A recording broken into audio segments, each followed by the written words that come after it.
Good morning, all of you. I am Dr. Naveen Kumar Mishra, Assistant Professor B.Ed, Gandunwara PG College, Gandunwara, District Kastam. Today's my seminar presentation topic: Sustainable Teaching Practices or Quality Education. जैसा कि यह topic है quality education पर शिक्षण की सतत विधियों का, शिक्षण की कौन कौन सी ऐसी विधियां हो सकती हैं जिससे कि गुणवत्तापूर्ण शिक्षा का विकास हमारे भावी पीढ़ी में उत्पन्न किया जा सके। जहाँ तक प्रश्न उठता है गुणवत्तापूर्ण शिक्षा क्या है, इस शब्द का उत्पत्ति कहाँ से हुई, कब हुई, तो इसका एक संक्षेप में सन 1993 में यूनेस्को ने सर्वप्रथम गुणवत्तापूर्ण शिक्षा की बात कही। क्वालिटी एजुकेशन का जो सिंपल मीनिंग है, गुणों से प्रधान शिक्षा, ऐसी शिक्षा कि जो हमारे कम्युनिटी के लिए, जहाँ पर हम रह रहे हैं उसकी क्या आवश्यकता है और व्यक्ति के अपने जीवन को बेहतर बनाने के लिए दी जाने वाली शिक्षा से है।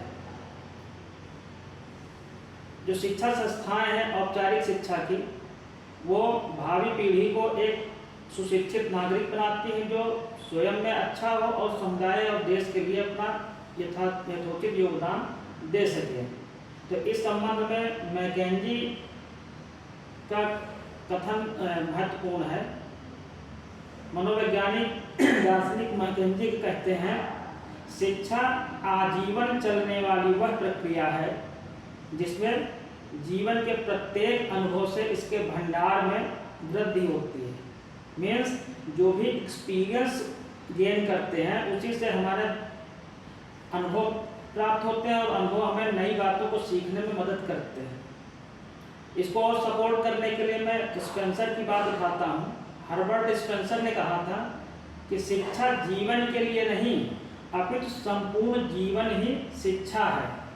मीन्स जीवन भर जो हम ग्रहण कर रहे हैं एक्सपीरियंस, दूसरों के बताए हुए और खुद के द्वारा प्राप्त किए हुए, ये अनुभव हमें आजीवन सीखने में मदद करते हैं और ये सीख करके हम गलतियों से बचते हैं और व्यक्तिगत जीवन को अच्छा बनाते हैं और जिस समाज में रहते हैं, जिस देश में रहते हैं, उस समाज को हम एक अच्छा योगदान दे सकते हैं। तो इस संबंध में जो औपचारिक शिक्षा संस्थान है, स्कूल विद्यालय से प्राप्त होने वाली शिक्षा है, उसमें से प्रशिक्षित शिक्षक भावी पीढ़ियों में कौन से ऐसे गुण उत्पन्न करें, कौन से ऐसी एक्टिविटी कराएं जिससे बच्चों को रियल एक्सपीरियंस मिल सके। तो इस संबंध में गुणवत्तापूर्ण शिक्षा को नई पीढ़ी में विकसित करने के लिए 4 स्किल्स को डेवलप करना बहुत जरूरी है। ये 4 स्किल्स कौन से लाइफ लॉन्ग लर्निंग के लिए? पहला है क्रिटिकल थिंकिंग, सेकंड है रिसर्च अनुसंधान, तीसरी है कोलैबोरेशन और चौथा है प्रेजेंटेशन। तो इस संबंध में मैं कहना चाहूँगा कि विद्यालयों में जो भी शिक्षक शिक्षार्थियों को पढ़ा रहे हैं, अपने ज्ञानार्जन करा रहे हैं, तो उनको मौखिक रूप से बातें सूचना देने के बजाय उन बच्चों के सीखने का एक ऐसा एनवायरनमेंट क्रिएट करें जिसमें बच्चे अपने बौद्धिक क्षमता से, मानसिक योग्यताओं से नई नई बातों को समझ सकें और सीखने के लिए स्वयं तत्पर हो सकें। क्रिटिकल थिंकिंग का मीनिंग ये है कि बच्चे को परिस्थितियाँ दीजिए और उन परिस्थितियों में बच्चा स्वयं ये अनुभव करेगा, स्वयं देखेगा कि क्या हमारे लिए उपयोगी है, समाज में किस चीज़ की महत्व है, वो दूसरों को देखकर सीखता है। इसके संबंध में एक उदाहरण देना चाहूँगा कि बच्चे को मार्केट या एनवायरनमेंट के बारे में मौखिक जानकारी देने के बजाय ऐसे परिवेश में बच्चे को ले जाया जाए, उसे देखने के मौके दिए जाएं।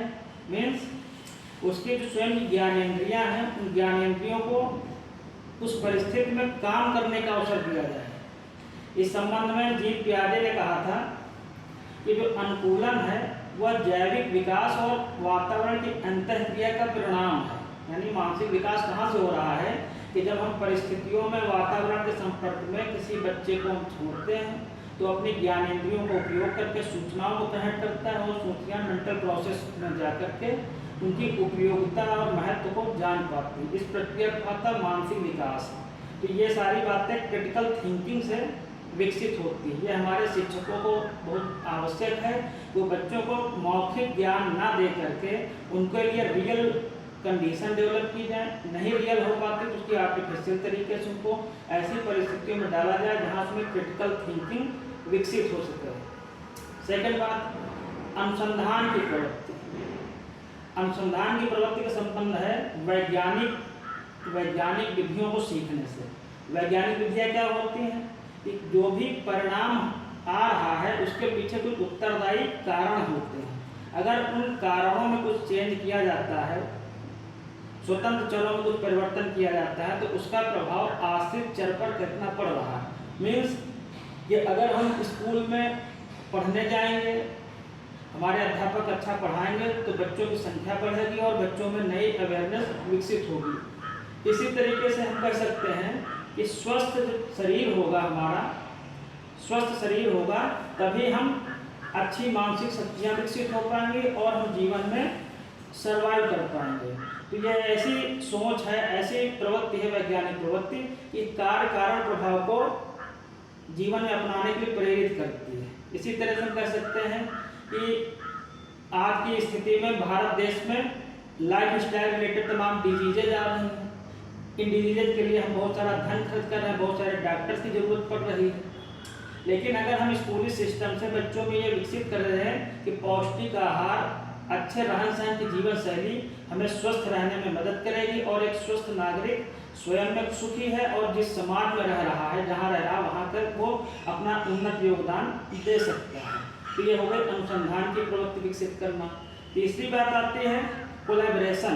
कोलैबोरेशन का मीनिंग है कि आपसी सहयोग से सीखना। तो आपसी सहयोग से सीखना के यानी ज्ञान प्राप्ति के 3 साधन हैं। एक इंडिविजुअली पर्सन अपनी इनसाइट से सीखता है, दूसरा वो वातावरण के संपर्क में आकर के इंटरेक्शन करके सीखता है, तीसरी है समुदाय में रहते हुए अलग अलग क्षेत्रों के विशिष्ट लोगों के संपर्क में आकर के उनसे सीखता है। यानी कम्युनिटी के बीच में हम दूसरे के अनुभवों से लाभ प्राप्त कर सकें और अपना जीवन बेहतर बना सकें। इसके लिए है कि जो जिस क्षेत्र के कुशल लोग हैं, एंटरप्रेन्योर हैं, उनके संपर्क में शिक्षार्थियों को भेजा जाए इंटर्नशिप के लिए। तो इंटर्नशिप से बच्चे उस काम को करने वाले सफल लोगों से सीखता है। सीखने के बाद वो अपने जीवन में अपनाने की कोशिश करता है, यानी गलतियां करने से बच सकता है। और चौथी बात आती है प्रेजेंटेशन, यानी हम जो कुछ भी इन्वायरमेंट से, अपनी इनसाइट से और कम्युनिटी कोलैबोरेशन से जो भी सीख रहे हैं उसको हम अपने दैनिक जीवन में कैसे अपनाते हैं, जिस कार्य क्षेत्र में उसमें बिहेवियर चेंज हो रहा है कि नहीं। एक अच्छा विद्वान शिक्षक है, अगर वो पढ़ाने में समयबद्ध नहीं है, अपने साथियों के साथ उसका निष्पक्ष व्यवहार नहीं है, मधुर संबंध नहीं है और वो कहता है कि हम डेमोक्रेटिक सोच से पढ़ा रहे हैं, तो उसके बताने का कोई असर नहीं पड़ेगा। तो हम कहते हैं डेमोक्रेटिक सिस्टम है, इसमें हम व्यक्ति को कहने के अपेक्षा हमारे व्यवहार से अगर वो देखता है, सीखता है तो इसका ज़्यादा असर पड़ता है। यानी मैं जो कहता हूँ, जो मैं सोचता हूँ, मैं कहता हूँ और जो मैं करता हूँ, करने का प्रवृत्ति अधिक बढ़ती। इसलिए कहा जाता है शिक्षक पढ़ाता कम है लेकिन सिखाता अधिक है। इसके समर्थन में कहा जा सकता है कि शिक्षकों को मौखिक बातें कम करके बतानी चाहिए, कम बोलनी चाहिए। उनको अपने पढ़ाई लिखाई के फील्ड में, बच्चों के साथ व्यवहार में हमें ज़्यादा से इन्वॉल्वमेंट होना चाहिए। यानी अच्छा नागरिक, अच्छा शिक्षक, चरित्रवान शिक्षक, अच्छा व्यक्तित्व कम्युनिटी में एक दर्पण के समान, एक दीपक के समान है, जो प्रकाश स्तंभ के तरीके से औपचारिक काम और अनौपचारिक क्षेत्रों में अपने आप को प्रकाशित करता है। यानी जिस समाज में है, यानी शिक्षक जो है वो अपने व्यवहार से, अपने व्यक्तित्व से पूरे समाज को प्रकाशित करता रहता है, यानी अज्ञानता रूपी अंधकार को दूर करता है। इसलिए हम कह सकते हैं कि हमारे शिक्षक साथियों को अपने कार्य क्षेत्र में, छात्रों में 4 बातों को डेवलप करने की जरूरत है, जो हम पूर्व में कह चुके हैं। सबसे पहले क्रिटिकल थिंकिंग, दूसरी रिसर्च की अनुसंधान प्रवृत्तियाँ, तीसरी कोलैबोरेशन और चौथा है प्रेजेंटेशन। ये ऐसी टीचिंग प्रैक्टिसेस हैं जिससे हम क्वालिटी एजुकेशन को लाइफ लॉन्ग लर्निंग में बदल सकते हैं। Thank you class.